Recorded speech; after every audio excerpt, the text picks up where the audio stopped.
విఘ్నేశ్వరుని పూజించటం అతి సులభం. ఆయనను ప్రసన్నం చేసుకునేందుకు బంగారు పుష్పాలేం అవసరం లేదు. ఆ మాటకు వస్తే అసలు పుష్పాలే లేకున్నా పర్వాలేదు. ఒక 4 రెబ్బలు గరికను ఆయన పాదాల చెంత ఉంచితే మన మనసులోని కోరికలను నెరవేరుస్తాడట. అంటే గణేశునికి గరికంటే అంత ప్రీతి కాబట్టి ఆయనని దూర్వ గణపతి అని కూడా పిలుస్తారు. అసలు గణేశుడికి గరికంటే ఎందుకు ఇంత ఇష్టం అనే విషయాన్ని తెలుపుతూ ఈరోజు పూజా విధానంలో వినాయకుడికి ఎంతో ఇష్టమైనటువంటి గరికతో మాలను ఏ విధంగా తయారు చేయవచ్చు, అలాగే గరికతో తోరణాన్ని ఏ విధంగా తయారు చేయవచ్చు, ఇంకా గరికని ఇంకా పూజలో డెకరేషన్గా ఏ విధంగా ఉపయోగించవచ్చు, గరికతో మండపాన్ని ఏ విధంగా తయారు చేయవచ్చు అనే విషయాలన్నిటి గురించి కూడా మీకు ఈరోజు వీడియోలో షేర్ చేయబోతున్నానండి. కాబట్టి వీడియో ఎక్కడ స్కిప్ చేయకుండా చివరి వరకు చూడండి. అందరికీ నమస్కారం అండి. అందరూ ఎలా ఉన్నారు? బాగున్నారా? నేను బాగున్నాను. మీరు ఇంకా బాగుండాలని మనస్ఫూర్తిగా కోరుకుంటున్నాను. ఈ రోజున మందార పువ్వులు ఇంకా గరికతోటి వినాయకునికి గరికమాల ఏ విధంగా తయారు చేయవచ్చు అనే విషయాన్ని మీ అందరూ షేర్ చేస్తానండి. ముందుగా ఒక్క వినాయక చవితి పండుగ రోజునే కాకుండా ప్రతి నెలలో పౌర్ణమి తర్వాత వచ్చే సంకష్టహర చతుర్థి రోజున కూడా వినాయకుడికి ఈ గరికమాలను సమర్పించవచ్చు. మనలో చాలామంది తీరని సమస్యలతో ఇబ్బంది పడుతున్నప్పుడు వినాయకుని యొక్క అనుగ్రహం కోసం ఈ గరికమాలని ప్రతి బుధవారం వేళ గుడిలో అయితే వినాయకుడికి సమర్పిస్తూ ఉంటారండి. వినాయకుడికి 21 అనే సంఖ్య అంటే చాలా ఇష్టము. 21 బుధవారాలు కనుక ఈ గరికమాలను మీరు సమర్పించి మీ మనసులో ఉన్న ధర్మబద్ధమైన కోరికను మనసులో సంకల్పం చేసుకుని వినాయకుని ముందు నమస్కారం చేసుకోండి. తప్పకుండా వారాలు పూర్తవ్వక ముందే మీరు అనుకున్న ధర్మబద్ధమైన కోరిక నెరవేరుతుంది. అలాగే పిల్లలు చదువులో ఆసక్తి ఎక్కువగా చూపించినప్పుడు, అంటే మందంగా ఉంటున్నప్పుడు, అంటే పిల్లలు ఎక్కువగా చదవటం లేదని ఇబ్బంది పడుతున్నప్పుడు వారి యొక్క గోత్రనామాలు చెప్పి నమస్కారం చేసుకుని పిల్లలను కూడా ప్రతి బుధవారం వేళ వినాయకుడి గుడికి తీసుకువెళ్ళి గరికమాలను అయితే సమర్పించండి. తప్పకుండా పిల్లల యొక్క చదువుల అభివృద్ధి అనేది జరుగుతుంది. తీరని సమస్యలతో ఇబ్బంది పడుతున్నా కూడా, అంటే రుణ బాధలు, రుణ విముక్తి కోసం, అంటే మీరు ఎవరికో డబ్బు ఇచ్చుంటారో అది తిరిగి రావడం లేదు, ఆ డబ్బు తిరిగి రావడం కోసం ఇలా వినాయకుని ముందు నమస్కారం చేసుకొని ఇలా గరికమాలను అయితే ప్రతి వారం సమర్పించినట్లయితే తప్పకుండా మీరు కోరిన కోరిక నెరవేరుతుందండి.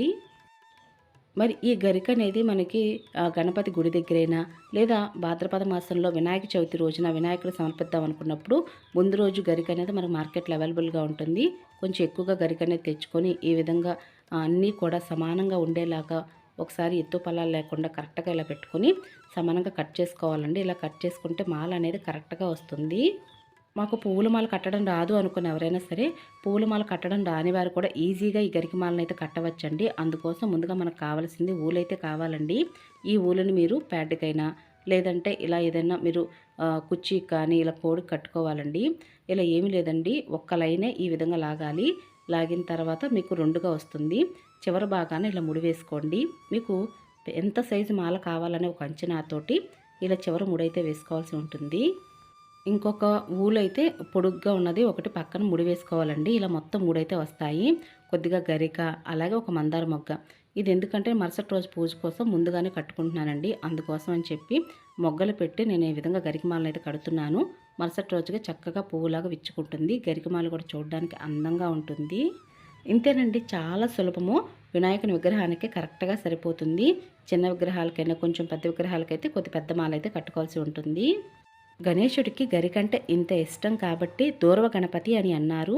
అలాగే దూర్వ యుగ్మకం అంటే గరిక. ఇప్పటి వరకు గరికమాల ఏ విధంగా కట్టాలో తెలుసుకున్నాం కదా. ఇప్పుడు తెల్ల జిల్లేడు పువ్వులతో మాల ఏ విధంగా కట్టవచ్చు అనే విషయం తెలుసుకుందామండి. తెల్ల జిల్లేడు పువ్వులకి కాడలు కొంచెం పెద్దగానే ఉంటాయి. చాలా సులభంగా పువ్వుల మాల కట్టేవారైతే కట్టేస్తూ ఉంటారు. మరి మాకు పువ్వుల మాల కట్టడం రాదండి, మరి మేము ఎలా కట్టాలి అంటే చాలా సులువుగా పువ్వుకి కింద ఉన్నటువంటి కాడనైతే తీసేస్తున్నానండి. కాడను ఇలా తీసేసి పక్కన పెట్టుకుంటున్న పువ్వులు అనేవి ఇంకా సూది దారం అనేది తీసుకొని నేనైతే ఒకటిగా గుచ్చేస్తున్నానండి.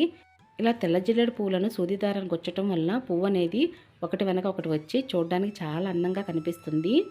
ఎప్పుడైనా వినాయకుని పూజలు ఎర్రటి మందార పువ్వులతో అయినా, గరికతో అయినా, తెల్ల జిల్లేడు పువ్వులు లేదా తెల్ల జిల్లేడు ఒత్తులతో దీపారాధన చేసినా వినాయకుడికి చాలా అంటే చాలా ఇష్టం అండి.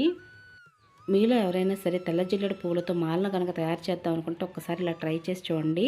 చాలా సులభము, టైం కూడా సేవ్ అవుతుంది. పువ్వుల మాల కట్టడం రాని వారు కూడా 1 మినిట్లో ఈ పువ్వుల మాలను అయితే ఈ విధంగా తయారు చేయవచ్చు. టైము సేవ్ అవుతుంది. అలాగే చాలా సులభంగా 1 మినిట్లోనే పూల మాల తయారు చేయవచ్చు. ఇప్పటి వరకు తెల్ల జిల్లేడు పూల మాలను ఏ విధంగా తయారు చేయాలో తెలుసుకున్నాం కదండి. ఇక ఇప్పుడు వినాయకుని పూజలో గరికతో ఏ విధంగా డెకరేషన్ చేయవచ్చు అనే విషయం కూడా తెలుసుకుందాము. గణేశుడికి గరికంటే ఎందుకెంత ఇష్టమో అనే విషయాన్ని పురాణాల ద్వారా ఒక చిన్న కథని తెలుపుతుందండి. ఆ కథ ఏమిటి అంటే, శివపార్వతులు ఒకసారి సరదాగా పాచికలు ఆడుతున్నారట. వారి ఆటకు న్యాయ నిర్ణేతగా ఎవరుండాలని ఒక ప్రశ్న వచ్చినప్పుడు ఒక గరికతో బొమ్మను చేసి సాక్ష్యంగా పెట్టుకున్నారట. కానీ ఆ గరిక బొమ్మ ఎంతసేపు శివుని పక్షమే వహించడంతో కోపం వచ్చిన పార్వతీదేవి అతడిని కుంటివాడివి కమ్మని శపించింది. తన కులచేష్టలను మన్నించి శాప విమోచన కలిగించమని ఆ గరిక బొమ్మ వేడుకోగా, వినాయక చవితి నాడు అక్కడికి వచ్చే నాగకన్యల నుంచి గణేషుని పూజా విధానాన్ని తెలుసుకొని ఆచరిస్తే అతని అవిటితనం దూరమవుతుందంటూ శాప విమోచనాన్ని ప్రసాదించింది పార్వతీదేవి. అప్పటి నుంచి గరిక గణేశుని పూజలో భాగమైందంటారు. విన్నారా? చాలా సులువుగా గణేశుడికి గరికంటే ఎందుకెంత ఇష్టమో అనే విషయాన్ని ఈ చిన్న కథ ద్వారా తెలుసుకున్నాం కదండి. ఇక అలాగే ఇక్కడ మీరు చూస్తున్నది, నేను 2 ఇత్తడి చెంబులైతే తీసుకున్నాను. ఇందులో గరికనైతే ఈ విధంగా పెట్టుకున్నానండి. తక్కువ గరిక అయితే అటు ఇటు పడిపోతుంది. కొంచెం ఎక్కువ గరిక ఉండడం వలన ఈ విధంగా నిలబడి ఉంటుంది. గరిక అనేది ఎక్కువసేపు ఫ్రెష్గా ఉండాలి అంటే మాత్రం ఒక రోజంతా కూడా ఇలా చెంబులో నీళ్ళైతే పోయడం వలన ఆ నీళ్ళ తాపానికి గరిక అనేది ఎక్కువసేపు ఫ్రెష్గా ఉంటుందండి. వినాయక చవితి పండుగ రోజున పాలవెల్లికి ఈ విధంగా గరికతో కనుక తోరణం కట్టడం వలన వినాయకుడు వచ్చి స్థిరనివాసం ఏర్పరచుకొని ఉంటారని చెప్తారండి. అందుకంటే మనం గరిక మండపాన్ని అలాగే గరిక తోరణంతో స్వామివారిని అయితే ఆహ్వానిస్తున్నాం కదా, అందుకని వినాయకుడు చాలా ఇష్టపడతాడండి. మరి ఈ గరిక తోరణాన్ని ఏ విధంగా తయారు చేయాలనే విషయం ఇప్పుడు తెలుసుకుందాం. మరి గరిక తోరణం ఏ విధంగా తయారు చేయాలనే విషయాన్ని మీరు వీడియో చూడడం ద్వారా తెలుసుకోవచ్చండి. అలాగే మరి వినాయకుడికి ఇంత ఇష్టమైనటువంటి గరిక అనేది ఇంకొక కథ ద్వారా మనం తెలుసుకోవచ్చండి. పూర్వం యమధర్మరాజుకి అనలాసురుడు అనే పేరు గల కుమారుడు పుట్టాడు. అతను అగ్నిస్వరూపుడు.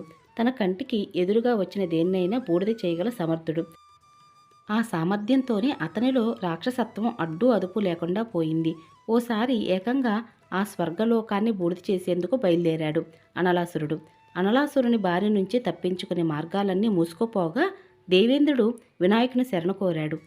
తన తండ్రి పరమేశ్వరుడు సాక్షాత్ గెరలాన్ని మింగినట్లుగానే వినాయకుడు ఆ అనలాసురుని ఓ ఉండలా చేసి మింగేశాడు. కానీ తన ఉదరంలోకి చేరిన అనలాసురుణ్ణి అగ్నితత్వంతో విపరీతమైన తాపాన్ని అనుభవించాడు. ఎన్ని ఔషధాలు వాడినా ఆ తాపం తగ్గలేదు. చివరికి శివుని సలహా మేరకు 21 గరికలను ఆయన శరీరం మీద కప్పడంతో ఆ తాపం తగ్గిందని ఒక కథగా కూడా చెబుతున్నారు. అందుకే విఘ్నాలకు అధిపతైన ఆ వినాయకుడికి పూజలో వాడే పత్రిలో గరికకే అధిక ప్రాధాన్యం. కొందరైతే ఆయనకు వాడే 21 పత్రులకు బదులుగా గరికను మాత్రమే వాడతారు. ఇంకా ఈ గరిక తోరణం ఎక్కడ దాకా వచ్చింది అంటే చివరికే వచ్చిందని చెప్పాలి. చూడండి ఎంత సులభంగా ఈ గరిక తోరణాన్ని తయారు చేశాము. అదేవిధంగా వినాయకుని యొక్క చవితి రోజున అంటే వినాయకుడి యొక్క పుట్టినరోజు నాడు వినాయకుడికి మండపానికి ఈ విధంగా గరిక తోరణం కట్టడం వలన వినాయకుని యొక్క అనుగ్రహం త్వరగా లభిస్తుందట. కాబట్టి అందరూ కూడా ఈ వినాయక చవితి పండుగ వేళ పాలవెల్లికి ఈ గరిక తోరణాన్ని కట్టండి. ఇంకా గరిక మండపాన్ని ఏ విధంగా తయారు చేయాలి అంటే, పాలవెల్లిని కట్టిన తర్వాత ఆ పాలవెల్లికి పైన భాగంలో ఉన్నటువంటి ఆ స్థలాన్ని మండపంగా మనం భావిస్తూ అక్కడ అరిటాకు వేసి ఆ పైన గరికను పెట్టాలండి. ఈ విధంగా పూర్తిగా ఎక్కడా కూడా ఖాళీ లేకుండా గరిక అనేది పాలవెల్లి పైన పడడం వలన అది గరిక మండపంగా మారుతుంది. వినాయకుని పూజించేటప్పుడు భక్తి శ్రద్ధలతో పూజించడం వలన వినాయకుని యొక్క అనుగ్రహం శీఘ్రంగా కలుగుతుంది. ఇలా వినాయకుడికి ఇష్టమైనటువంటి గరికతో తోరణము, గరిక మండపము, అలాగే గరికతో మాల, పూజలో కూడా గరికను ఉపయోగించడం వలన వినాయకుడు ఎంతో ఇష్టపడతాడు. సులభంగా గరికమాలను ఏ విధంగా తయారు చేయవచ్చు, అలాగే జిల్లేడు పూల మాలను ఎలా తయారు చేయాలి అనే విషయాన్ని పూర్తి వివరంగా మీకు ఈరోజు వీడియోలో షేర్ చేశాను కదండి. మీ అందరికి కూడా ఈ పూజా వీడియో నచ్చిందని అనుకుంటున్నాను. మీరు ఎవరికైనా సరే ఈ వీడియో నచ్చినట్లయితే మీ ఫ్రెండ్స్కి, రిలేటివ్స్కి ఫార్వర్డ్ చేయండి. అలాగే లైక్ చేసి, షేర్ చేసి, కామెంట్ ఇవ్వండి. మరొక మంచి పూజా విధానంతో మళ్ళీ కలుసుకుంటానండి. ఇక అప్పటి వరకు నమస్కారం అండి.